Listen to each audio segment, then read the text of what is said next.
Welcome to the big game preview with the Gridiron Gals. We are honored to be joined by Rita and Chelsea. Always love having the family reunion. Ladies, thank you so much for hopping on with us.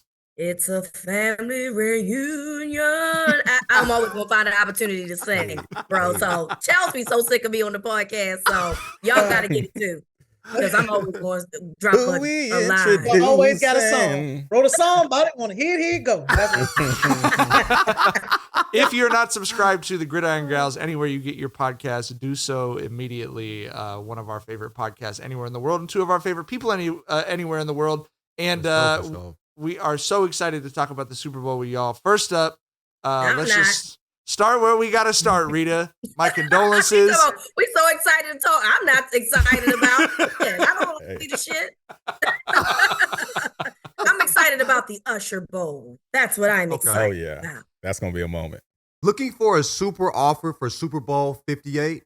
DraftKings Sportsbook has you covered. New customers can bet on the big game and turn $5 into $200 instantly in bonus bets. I know the line has been moving around a little bit, but as of right now, the 49ers are a couple-point favorites. I know even if the 49ers were 20-point favorites, Mike would still be nervous watching that game. Fact. Download the DraftKings Sportsbook app now and use code Jenkins. New customers can bet $5 to get $200 instantly in bonus bets. Only on DraftKings Sportsbook, an official sports betting partner of Super Bowl 58, with code Jenkins. The crown is yours. Rita is a big Ravens fan. Everyone on this podcast was rooting for the Ravens. And I've been in your shoes many times with the 49ers over the last several years of really sure going into championship weekend, it was supposed to be our year, and some absolute dog shit happened. And then I was like, I got to watch these motherfuckers in the Super Bowl. I have no interest in that. So first of all, you're obviously a football fanatic, but like, what your excitement level is at a 0? You have like no interest really in I'm gonna watch it. am I excited about it? No, we just saw the same matchup 4 years ago, so no, I'm not excited. I saw it already. Maybe the ending changes this time around, so I guess we're gonna watch to see if it's a different outcome. But no, I'm not excited. I'm fucking tired of the Chiefs, dog. I thought that we was done with this shit when Tom Brady left. So now you got to tell me I got to start the cycle all over again with February 14th ending Black History Month, Patrick Mahomes. How do you feel about Lamar watching it? How do you feel about Lamar watching that game? I don't know what the hell Lamar was doing, quite frankly. Watching that game was very disappointing because Lamar decided to make an executive decision and I guess maybe in his mind, he thought he was going to have a shootout against Mahomes. And I don't think Mahomes, maybe now, I can only say now what I think about Mahomes. I don't think Mahomes cares about like passing attempts and all of those things. Like his legacy is already cemented, right? So Mahomes going to pass the ball off 20 plus times. He don't care because, he's proven himself at this point, as opposed to like Lamar, I guess because he hasn't made a Super Bowl appearance, he hasn't proven himself. So I guess Lamar in his mind said, I'm going to make this like a duel. But Lamar has to understand that as great as he is, as of right now, Mahomes is just on a different stratosphere than everybody else. And that's okay, right? Like you can still win Super Bowls with who you are and your talent. So he tried to be somebody he was not. And like how many times do we sit here and talk about inauthenticity? Like this shit just always gonna backfire on you. I don't even understand like who the hell he was out there that day. And I don't think he understands either. So I hope he learned the lesson here. Be you, bro, at all times. So you think he was putting pressure on himself? It wasn't the situation that was the pressure, it was the pressure he puts on himself. Like I think it's both, right? I think it's both. I think it's a little bit of both. But my thing is this: you're only down 10 points going into halftime, so there was no real pressure there, right? Like you had a whole half of football that was left that you could have made up for, what you didn't do in the first half, and he still just chose not to. Contrary to popular belief, right? Because people say, I don't listen to outside noise. Even if you don't like go looking for it, it's going to come to you. He goes on Twitter. I'm sure that For You tab, because that For You tab automatically just be there when you log in, right? And so you start seeing stuff in the algorithm. And so I know that he sees the same stuff we all see, right? You just can't tell me that he just was like, oh, I don't see anything about me. He sees it the same way we do. He hears it the same way we do. Everyone hears the noise. Everybody, whether you want to or not, you hear it, right? You have family members, you have friends that text you. Did you see this? 100%. So I think he got caught. I think he got caught up in trying to change a narrative that he didn't have to change, because now we're still having a conversation about Lamar's legacy. Mm-hmm. Didn't work. Yeah. We discussed on the last episode about that moment when Odell sat next to him on the bench and was like, bro, you got to get out here and scramble. That's when shit opens up for us, man. And like Lamar just was, it just seemed like he was just like tapped out, like he wasn't just locked in. And, going back to what you said, like, we go back to the quarterback controversy, right? The game after that, he has perhaps the best fucking game of his career. Perfect passer rating. You know what I'm saying? Ball the fuck out. And, there is a part of me that is like, maybe he is listening to the noise. Maybe he is trying to prove the skeptics wrong who's saying he can't do it from the pocket. And I'm just of the belief, fuck those people. Go out there and do you, bro. You know what I'm saying? You are one of the most dynamic quarterbacks in the league, and it's due to your legs and your arm, bro. You got to mix that shit up, man. So yeah, I'm definitely with you. I think that perhaps the noise probably did get to him, but on the other end of the spectrum, the play calling by Monken did no fucking favors at all either. No, just a terrible game. And it didn't. But again, like, some of that stuff is Lamar checking out of run plays too. Like, he got to take some accountability here, right? Sure. Like, no, it didn't help, right? But there's so many bad choices in those games. Like, literally, like Rashad Bateman is beating whoever is on him on the outside. Lamar don't even want to look his way. I don't know what the relationship that they have. Maybe they're cool. I don't know. But they don't have a love fest when it comes to the football field. So for whatever reason, like, this dude just don't get looks, and he just does not look his way, like, at all. And so while Todd Monken does play a responsibility here, because I didn't like a lot of the sets that they were in anyway. Like, you get Mark Andrews back, but we don't see a lot of 2 tight end sets. I don't understand that. I mean, then the whole situation with running the ball, which, yes, that is some of him too. Like, I don't know what anybody was doing, right? The problem that I have is that this is not the first time we've seen this. And the reason why Greg Roman got fired was because people felt like he wasn't doing a good enough job in the playoffs. But the same shit that I saw in that game, I literally saw when they lost to the Bills in the 2020 playoffs and when they lost to the Titans in the 2019 playoffs. So it's the same script, just different coordinator. You know who's the common denominator? The head coach and the quarterback. So got to be something going on here. Yeah. All right. Let's talk about this week's game. As excited as Rita is to talk about it, let's go around the horn. I want all 4 of you guys, ladies first, obviously. Give me a game prediction from your head and a game prediction from your heart. What do you think is going to happen? What do you want to happen with this rematch, like you said, from a couple years ago? Charles. I'm so conflicted here.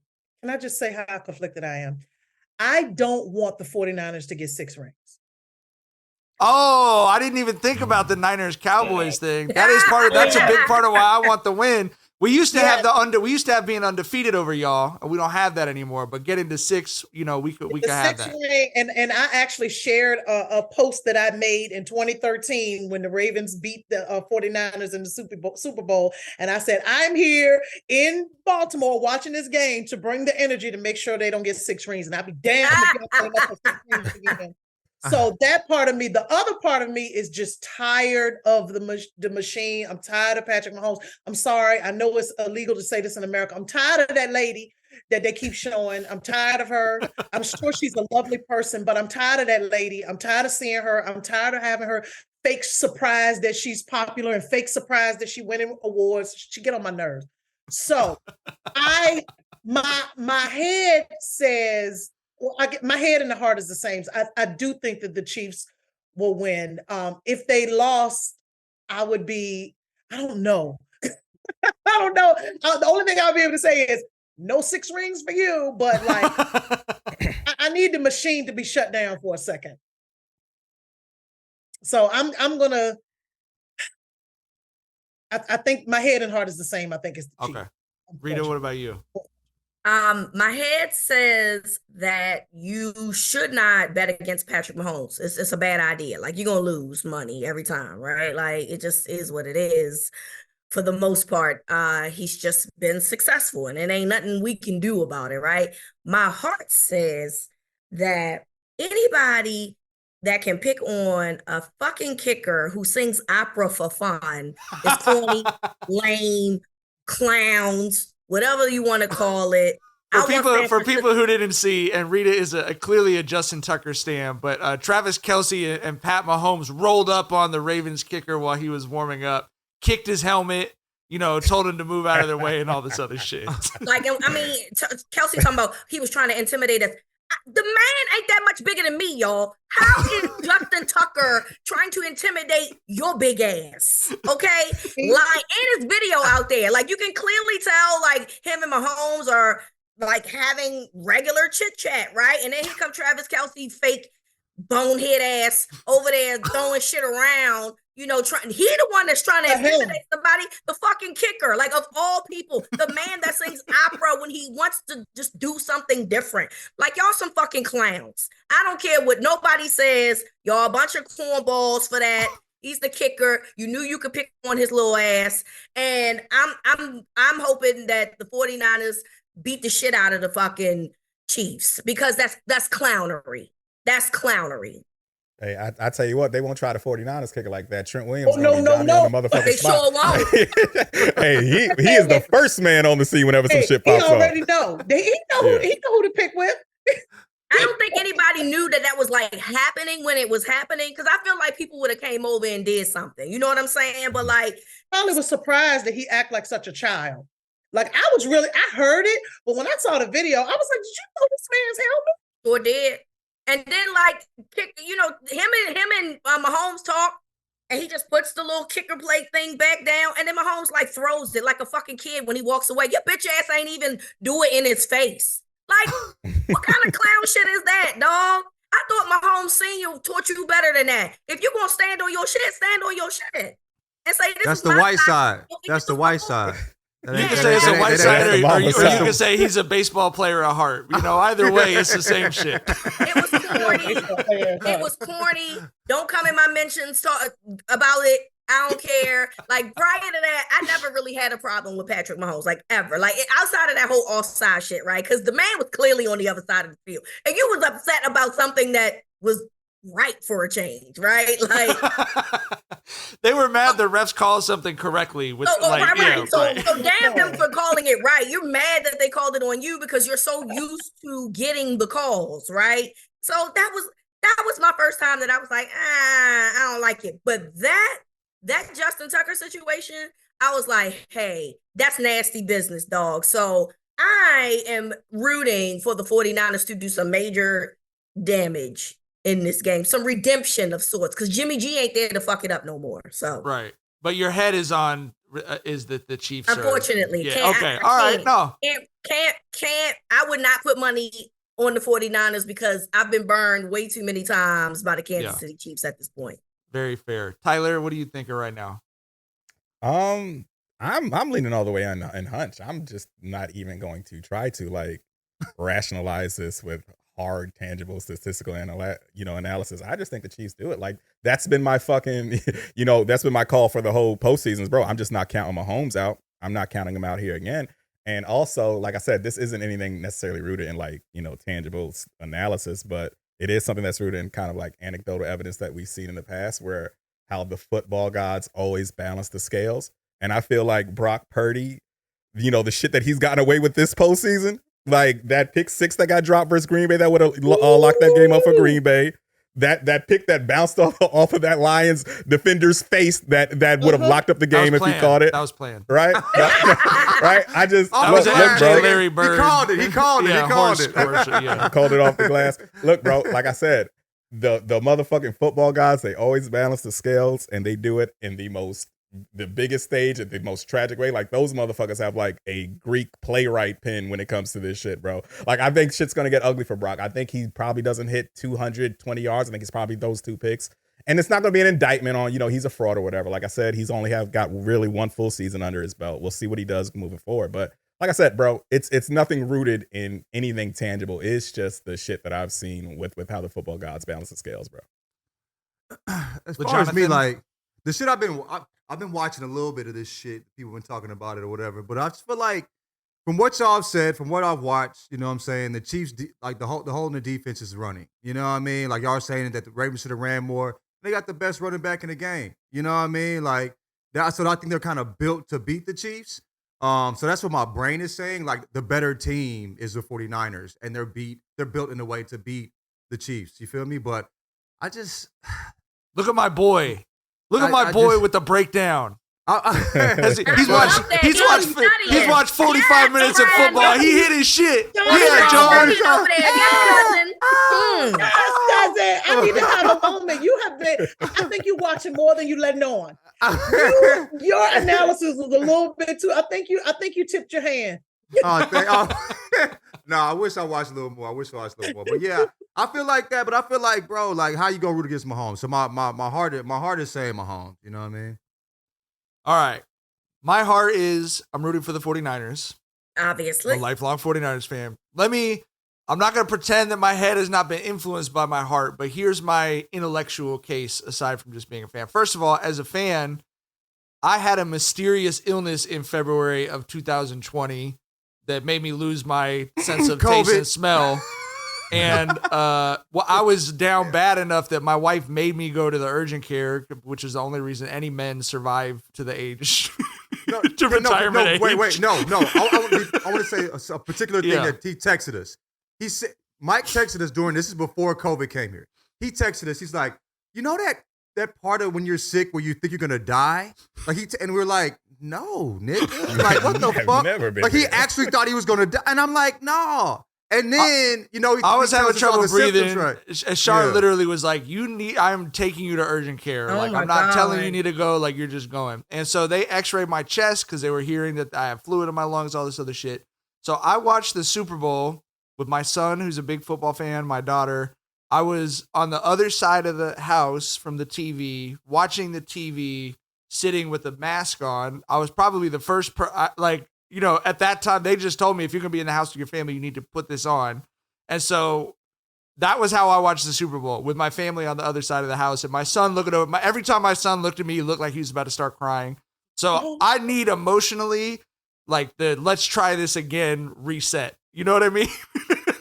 I need that. Now, my intellectual case for the 49ers is, I think John hit it on the head, which is there's no question if you line up 22 versus 22, the 49ers have a better team than the Chiefs.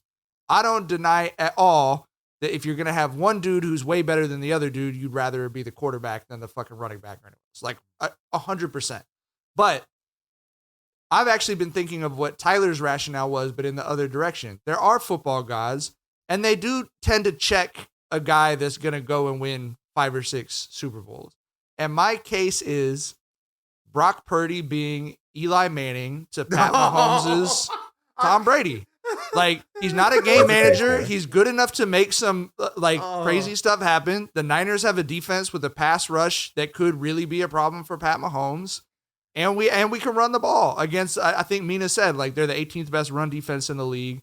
And I don't think Kyle Shanahan, like she was saying, is going to fall into the trap that the Ravens play callers did of, we're trying to prove some narrative. Like, if they can get 7 yards of carry, they will run the fucking ball. They can get 3 yards of carry. It means you still got to run. Mm-hmm. It means you got that. That's another down where you got that you inched up a little bit more. I want to know this though, Mike. Yeah. Sound to me like y'all saying the football guard's racist. I don't like that. The football guys, Eli was fun. Look after Lamar. We've been talking about this. The football guys are on the side of Trent Williams and Deebo Samuel. You know, that's where that's where I'm at with it. I got a question. I don't believe you. I got a question for y'all. We talked about this in the last pod and the pod before this, and I think we got it wrong initially, but I think we corrected in the last pod. So we said, who is the most handsome person on the field? Is it not Fred Warner? Am I tripping? Oh, he's gorgeous. The nice looking man. Nigga, we fucked around on Black History Month and said it was Kelsey. And Fred Warner, I think he running Because circles. he got a fade from a fucking black. I didn't say that. I said it was. I didn't say From a that. black barber. We think I said it was Brandon Ayuk. Nigga, I said was it was like- Brandon Ayuk. I didn't know who Fred Warner was because I don't watch the game. Then I went in because Jackson actually said he put it in the chat like I think it's Fred Warner. I say, nigga, this nigga beautiful, nigga, like Nice looking objectively beautiful. You feel what I'm And to saying? the point where he doesn't look like he should be such a savage on the field. It makes him almost like a psychopath. Like you got to be some kind of psychopath to be this beautiful of a man and a complete maniac. You could have been a cologne like model, nigga.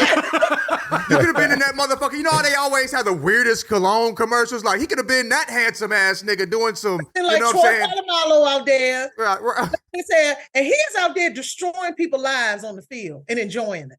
I want to say something here because I do. Once Travis Kelce shaved off that mustache and that beard, and he looked like a MAGA man. I think that we should have thrown all the narratives about him We being should've. good looking out the window. Yeah. He is a very average looking white man, okay, without the extra. The beard and the black woman made him look really Hey, good. come on now. Now let's talk about it. You know It what was I'm saying? Kessler that made him attractive. It was Those like- are good. Those He was are like- he was those are dressed great different. enhancements to a white It guy's was the look.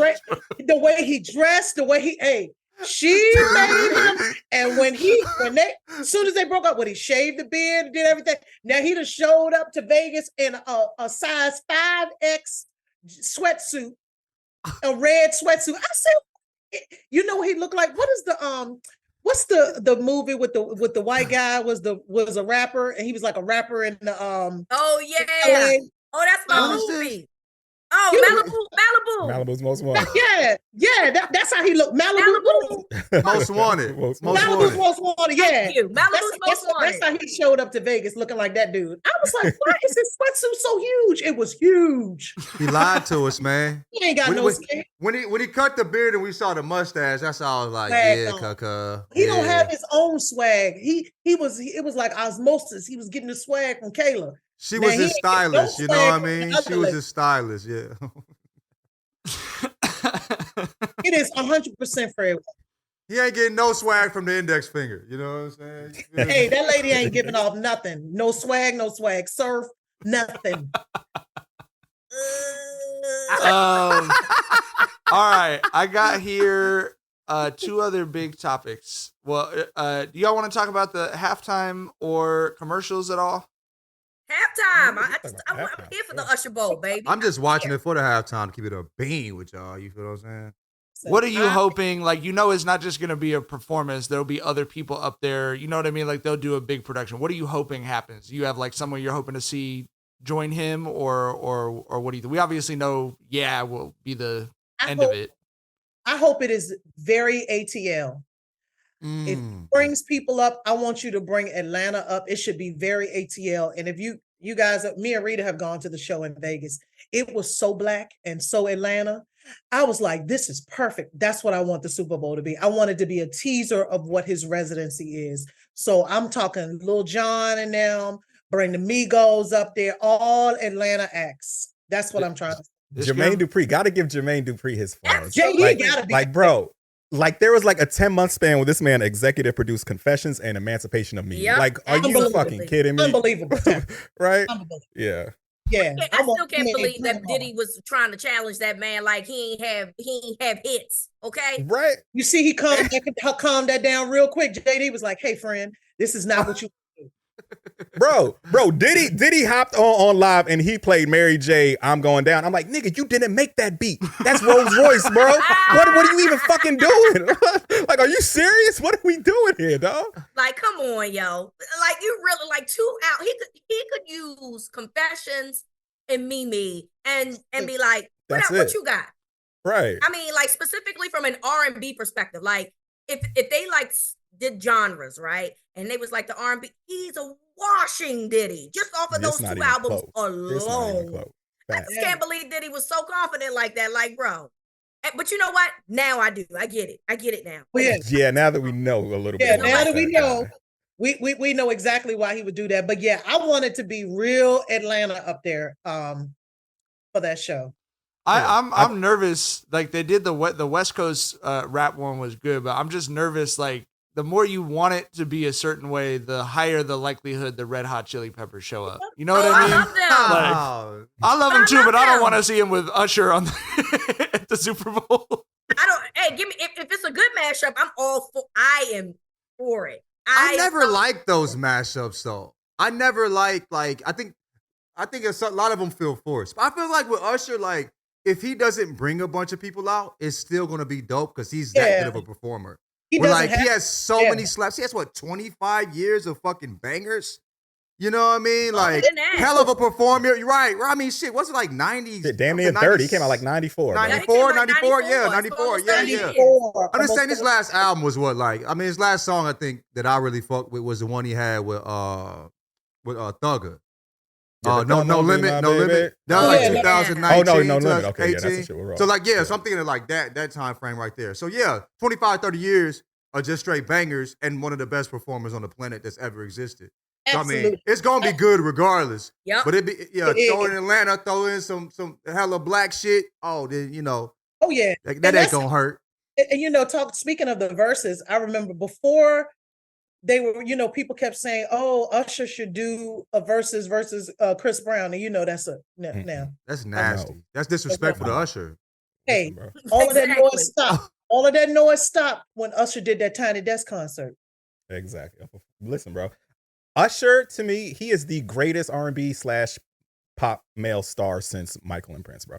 Like flat out. It's him and there's no one else. Like, do not put that back flipping Jabberwocky in the same conversation with this man.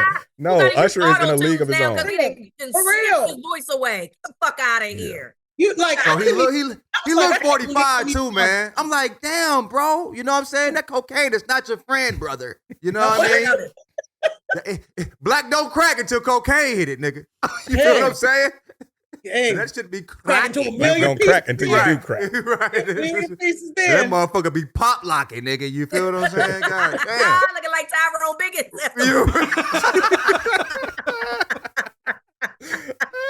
How you light skinned and ashy, nigga? Come on, man. God damn. Come on, man. And look, at some point, y'all, this is my question with the halftime show, because we know that Rock Nation, does the halftime. They pick the artist. Like, how long is the NFL going to let these motherfuckers niggify the halftime show? That's what I want to know. Like, what is the contract years? Okay, y'all only got 3 more years left, and we going Taylor Swift after this, okay? This might be it. This might be the last. It's Reba McEntire singing the national anthem in front of Taylor Swift. You know what I mean? Sitting up in the box. So this might be it. Reba. They're putting their foot in the door. Yeah. Niggify is a hell of a word too. Sheesh. I do not use niggify enough. I need to tap in. That is. Look, they can't use that word, but they definitely going to find a word that is very synonymous with niggify. Yeah, hey, urban is going to be their word. So we're gonna change things up, and that's so funny. It's onomatopoeia. It's racial onomatopoeia. It sounds like exactly what it is. Bro, they had that motherfucking Dr. Dre Death Row Aftermath gangster rap halftime show. I was like, this is it, bro. Like, it's never going to get any blacker than this. Beyonce came out when Beyonce and Bruno Mars, and she was out there dressed like the Black Panthers. I was like, our time is running short. And look at us. They didn't came out dressed like the Panthers. Formation. It was the formation, and oh boy, Twitter, the MAGAs went crazy. It may be that this might be it for us, buddy. But it also might be that bullying works and the NFL just wants everyone to like the Super Bowl, and white people on social media making fun of black artists is never going to feel the same as black people making fun of white artists on social media. You know what I mean? So it may be a permanent victory. Right, exactly. Exactly. They jokes don't be here, man. Point, because what the black people are going to do is change the channel. Okay, that's what we're gonna do. If we don't like, or we're gonna get up and move around. Not watch the commercials and find out who's sponsoring it. Right. Like, we're not hate watching halftime shows. We are literally just gonna be like, oh, it's time to go re-up on these wings. It's time to go get, shots. We're not going to pay attention to the halftime show as opposed to like white people hate watch a lot of shit, right? And like we see every year, the Republicans get online during the halftime show and be like, "Oh, I can't believe that so and so is going, no. But you was watching. That's right. They have to watch it. They can't get their the Super Bowl went woke takes off. You know what I mean? Like they have to get they have to get their data points. This is too woke for me, but you was watching though. If it's too unseasoned for me, I'm not watching. I'm just gonna change. Right. I'm just gonna change the channel. When I see something unseasoned, I have ADHD, so it is very easy for me to just be like, Do White has Usher, as big as Usher has been, and having confessions, it seemed like it was this when it dropped, it was literally everywhere for like a year. It seemed like you could, you know what I mean? Yeah, it was literally the biggest radio single of that decade. Like, bro, like yeah. so like, are white people Usher fans too? Like, I'm was wondering at if the show. she recently. it was at the show, Okay. baby. Oh, really? At the Okay. show. Good for him, All though. generations. Because it makes They sense to were me there. that he would be, but I don't hear white people talking about Usher. You know what I mean? That's- But he's big enough where you would think he was, that they were fans as well.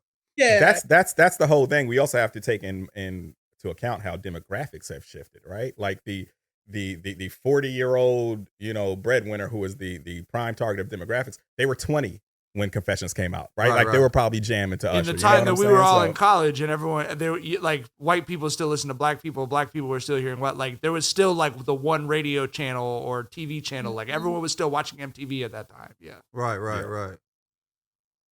All right. Let's do some prop bets. I've looked up a couple prop bets on the DraftKings prop bet board. Right. First of all, just on the whole, and I don't have a point to this. We talked about it in the group chat, and I just want to put it on the show. So the Niners are favored by 2 points, but the money has been on the Chiefs. And my friend, who's like a big gambling guy, told me, he said the casinos are trying to trick people into betting on the Chiefs. He said because they're not moving that line to the extent that they would, that gives me some reason to be optimistic. But in the Super Bowls that have happened so far, the underdog is, I think they said it was 27, 28, and 2 against the spread, which is like actually might be the most impressive thing related to the sport of football I've ever heard. Because this predates computers, algorithms, and this is just dudes, sitting with calculators and whatever the fuck they're doing, picking spreads. And they were that right down the middle for the history of the Super Bowl. Like that's fucking, I don't know. That's crazy. That's one. It might be easier for me to believe it's rigged than to believe that they were that good over 57, 58 years. Listen, bro, line setters know what the fuck they doing. I think a lot of us have hopped out here like, man, I know sports. I can probably make some money off gambling. Go out there and try. like, hop out there. You see that little -3 line on an NFL game. You're like, oh, yeah. They're going to win by 14. There. Easy. Right. Yeah, nope. Wrong. The line makers knew exactly what the fuck they were talking about. All right, so here's some fun prop bets. I do greatly enjoy watching people when the Niners are in the Super Bowl. I would just be sitting in the house stressed with my family. We will not be at a party or at a bar, but I do enjoy watching people timing the national anthem and shit like that to see if they're if the overhit on the national anthem. So here's a couple we can all pick together. The Gatorade color. The top 2 favorites on the odds on DraftKings are purple or yellow green, but what color do y'all think the Gatorade is going to be? That's a good one. Yellow I think green. purple, bro. I'm going with purple. I think. What's purple? Arctic Frost or some shit. But yeah, I'm going with purple. No, it's just those two. Well, no, you There's can no pick any red? color. Those are the top 2. I No, think purple, red was yellow, number or 3. Go with the OG orange. Yeah, Okay. yeah, me too. Orange was very low. I was surprised by that because I had the same thought. And then I also feel like it often correlates with the team's colors, which is why I was surprised. I thought red would be higher since they both have red. Yeah. I kind of feel like niggas ain't been drinking orange Gatorade since Florida was winning championships. You know what I mean? I don't like that shade. That's I'm not- sorry. I forgot. But that's exactly what I thought. Yeah. We might have read on just to drag her through her worst Not memories. me. I feel like when Florida, that's when niggas was drinking orange Gatorade. But That's true, but- though. but- I am a red doesn't it Gatorade. feel that way? I think it's red. I think it's red. I'm a red yeah. Gatorade. So if red is on there, I'm going with red because I feel like red, the fruit punch is the popular Yeah. That ain't Okay. Fun fact, Gatorade was created at the University of Florida. Yes, Hence I the name. know. I have Oh, a because pair of the, of Jordan Gatorades. I have Yeah. I have the yellow, the orange and green, white Jordan Gatorade. Didn't they have niggas drinking pickle juice down there and shit? And then that's why they created Gatorade because Probably. of like Yeah, That pickle makes juice supposed to sense, help. though. Yeah, pickle juice supposed to help your cramps and shit. Yeah, the you had sodium, yeah. electrolytes or some shit. Yeah, Yeah, and electrolytes and yeah. sodium. Yep. Okay. I really like this prop bet a lot, actually. I think this one's really fun. First touchdown scorer is the jersey number under 22.5 or over 22.5. So basically, it's going to be a running back. So or it's not a what's running back. McCaffrey's number? Running back, quarterback. But Debo Samuel's also under 22.5. McCaffrey's 23. What's McCaffrey's number? Because he would be my person. He's 23. So over then. Okay, over. But that's what's Over. fun. That's what's interesting to me about it is the Niners' best receiver and running back end up on the other side of that than like what Tyler would have, what Tyler was saying. You know what I mean? Uh-huh. Okay, so you all got over basically for McCaffrey. Okay. Yeah. Heads or tails on the coin flip? Tails never fails. I always go heads. I just go Me heads. too. Just Always go traditional. heads. What? Really? Yeah, I never go tails. Same. No, I'm a tails never fails 1,000% of Tails the never time. fails. I- Truth or for I'll I'm be always honest the with odd you. man out in this pod. I always feel like I'm the. No, you we said y'all are here.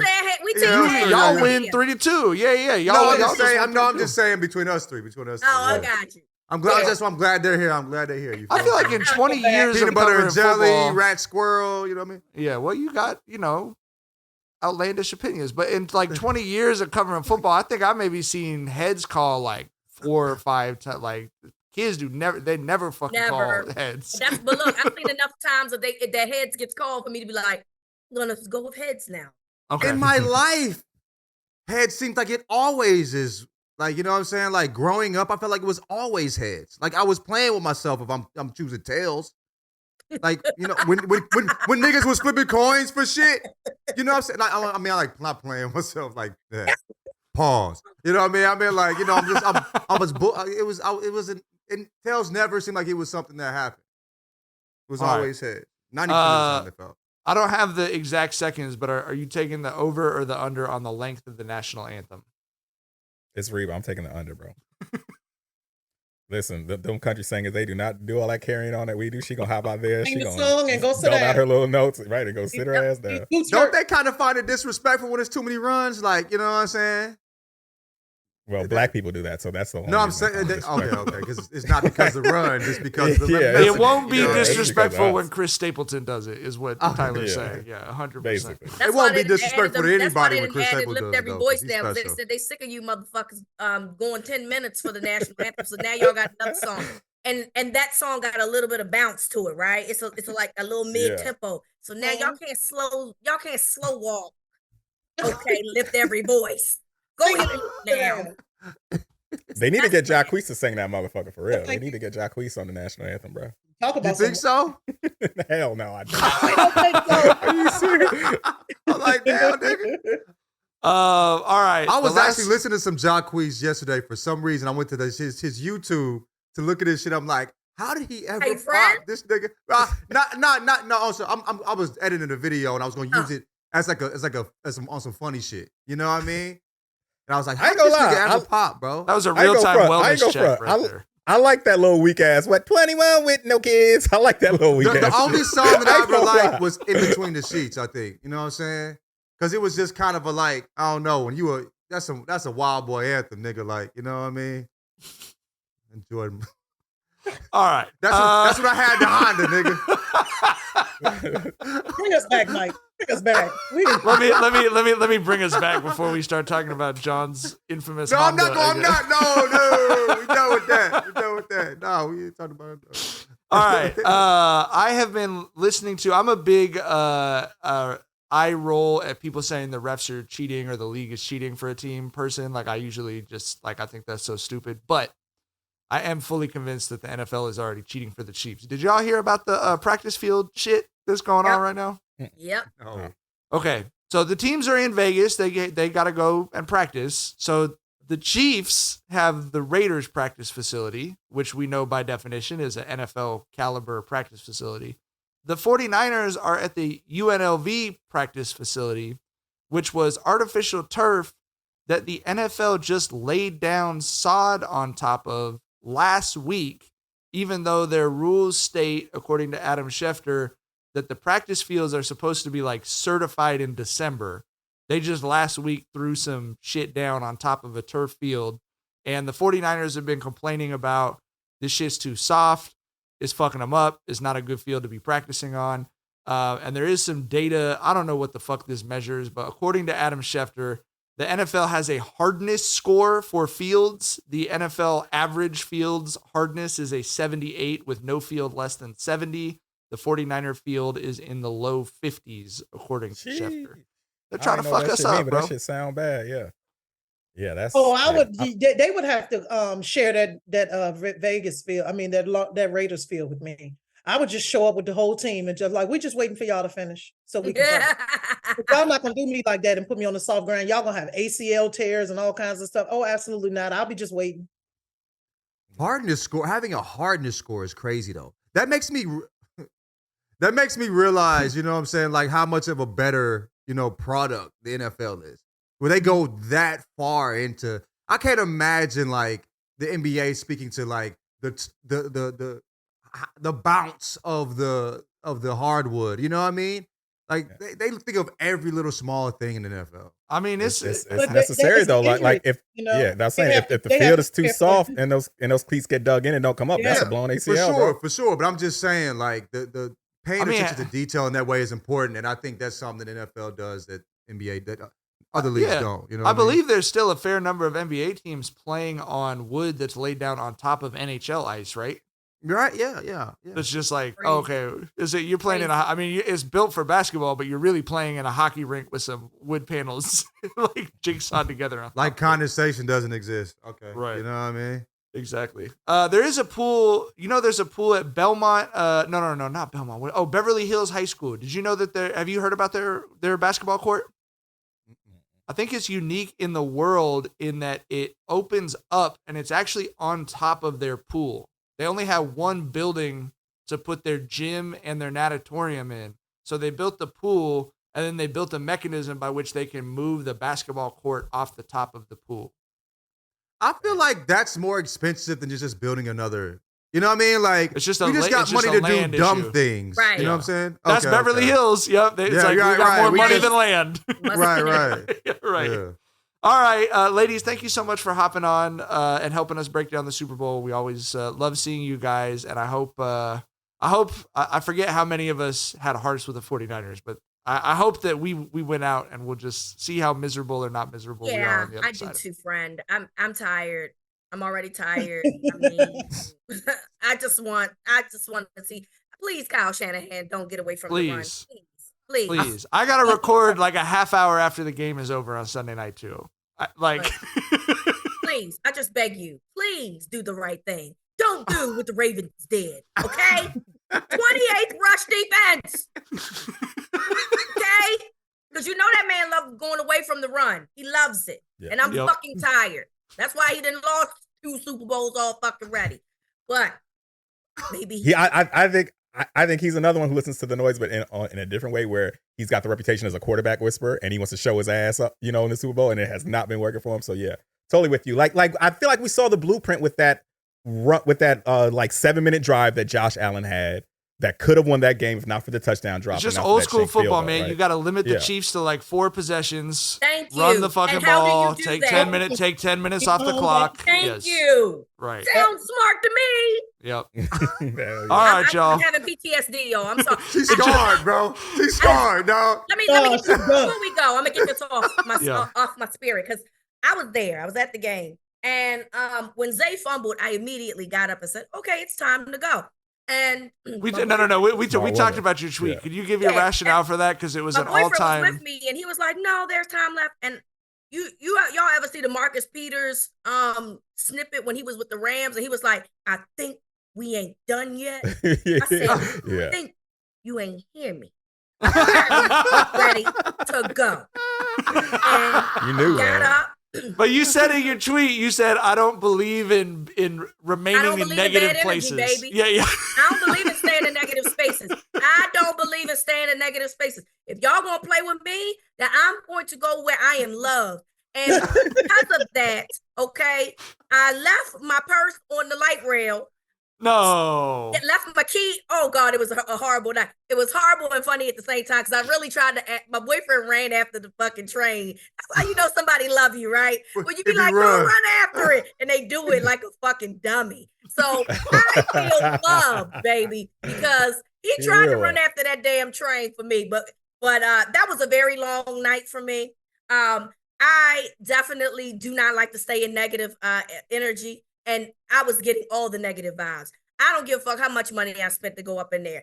My piece is priceless. I left that motherfucker and I felt, even with losing my keys and my wallet and all of that stuff, I still felt better than what I felt like when I was in that stadium. And I don't regret any of it because somebody, a good Samaritan, gave me all my stuff back anyway. Oh, Thank good. But, I feel like running after public transportation is always the wrong decision. Always. You know what I mean? I've seen seen so many motherfuckers catch L's running after the bus and shit. You know Do what y'all I mean? have friends who drive buses and shit? I mean, those are their favorite stories. Is when people chase after them. They love telling those stories. I used to ride the bus when I first moved back to St. Louis and shit. And I remember I was gonna chase one like a bus, and Adrian was like, "No, we don't do that. We don't do that." Yeah. And I've seen a number of motherfuckers catch L's. So, bro, thank you, Adrian, my best friend. You know what I mean? Held me down. All right, y'all. We'll catch y'all soon. All right. Bye. Bye, guys.